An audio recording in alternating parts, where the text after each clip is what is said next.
Chameleons are not native to Portugal, but they are here to stay.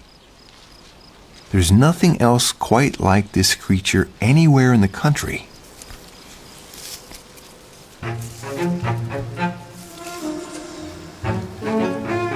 Its feet are adapted to grip tree branches and twigs.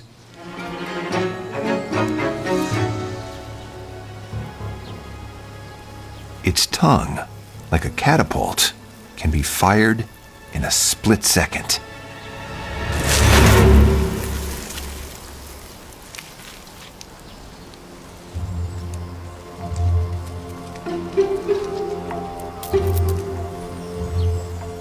Individually operated eyes give it 360-degree vision and an advantage over potential predators and prey.